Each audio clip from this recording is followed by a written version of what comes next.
Hello, this is Dave Morris from TractorStock. Our tutorial today is how to create a client box. Now, the first thing you always end up having to do once you've gotten our page up is to go ahead and log on with your ID and your password. So we'll do that first. Once you're into here, the first thing you come to is your TractorStock Connect. But since we're doing client boxes, we want to go Equipment Manager and then go down to Client Boxes.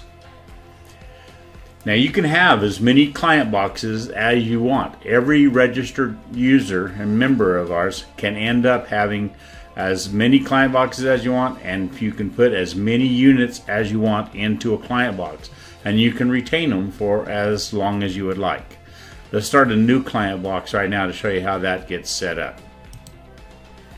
On here you need the client's name, and we're going to do this one is George Lucas, and the description on it is that he's going to look for a combine. The number that we're going to end up putting in here is his, and we're just going to end up sticking my email address in here so I can show you what happens when you end up sending this out to George. Now we're going to save that information. Now we've got the client box set up. George Lucas looking for a combine, and his contact information is there. Now we have to end up finding a combine for George. So let's go over to Search Equipment in our Control Center. In Search Equipment, first thing you want to end up doing is define your search area. So let's go up to here, and you can click on any states that you want into here and go ahead and set those up to do searches in. If you have nothing highlighted here, then it will search the whole United States and Canada. By highlighting it, you have restricted the area to the area that we now have set up in blue. We're looking for a combine, so anything in this select category, we want to go to combines. We're not going to be looking at a subcategory here. If we want to look for heads or something, we would, but we're not going to do that. And then the customer told us that he was looking for a Case IH combine, so we're going to be looking for a Case IH in here. You could also look for John Deere, New Holland, Massey Ferguson, any of the others that end up building combines. So let's go in with that one first, and now let's update our search.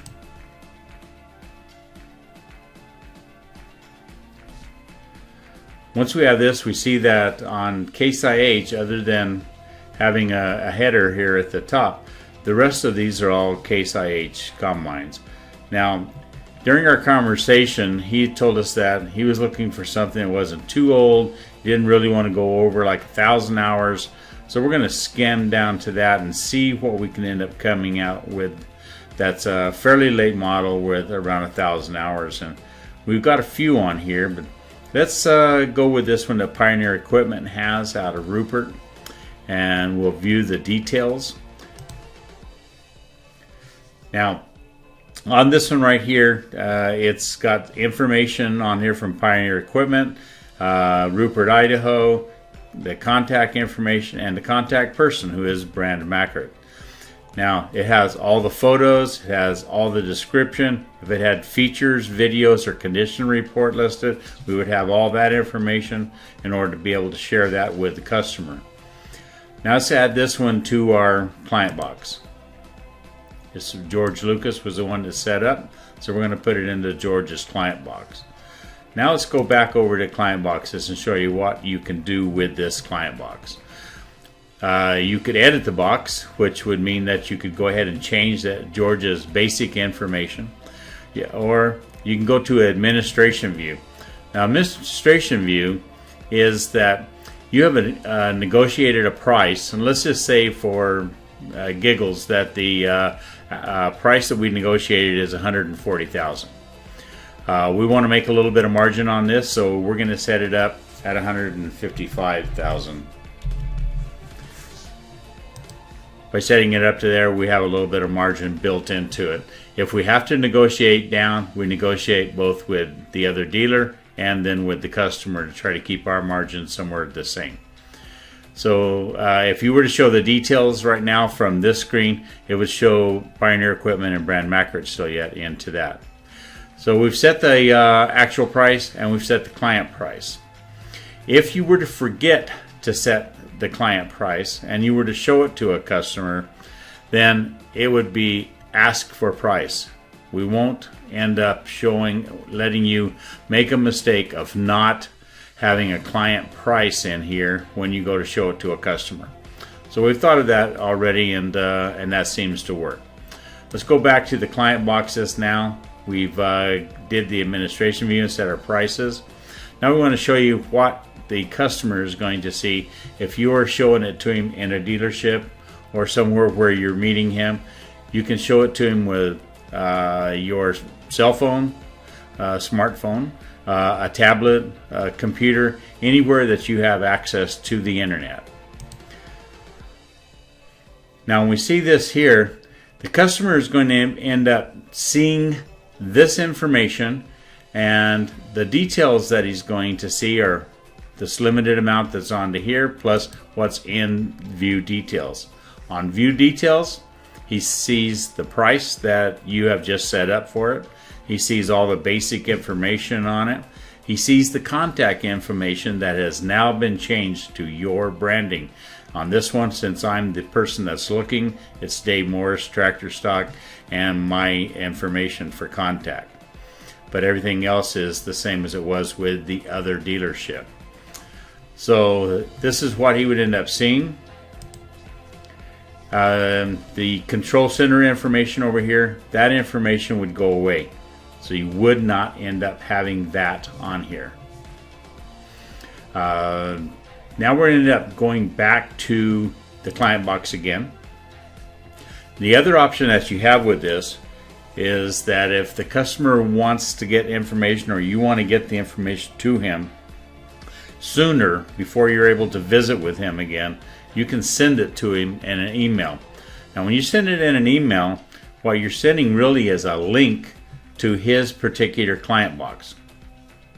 You can change this information here to anything that's personal that you want to do for that customer, and put that information in there.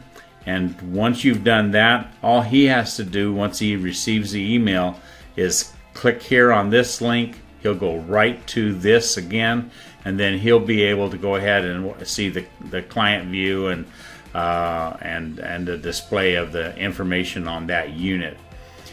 Now the first time that you end up sending out a email to a customer, likelihood is that it will end up going to spam. So you'll need to follow up with a phone call, ask him if he received the email. If he hasn't, ask him to check his spam. Once he checks his spam, it's probably going to be in there. He can now pull that email over into his inbox, and it will be there forever, along with any emails you send him in the future from our site. So let's just send that, and it'll end up being there for him. The client box was sent. So shortly after this, and I would give it maybe 15 minutes, half an hour or so for the email to actually end up getting to the customer. The email services that in different areas of the country and that individuals have can be faster or slower. So I just give them a little bit of time, and then I would call back and do the follow-up.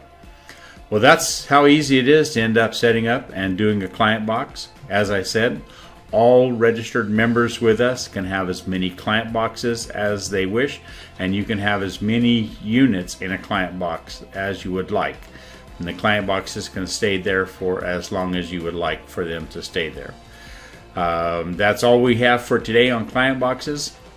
Stay tuned on a later tutorial. We'll be talking about how you can end up marketing your own equipment, not somebody else's, by also the use of client boxes and mixing things up. That's all for today. Thank you very much, and goodbye.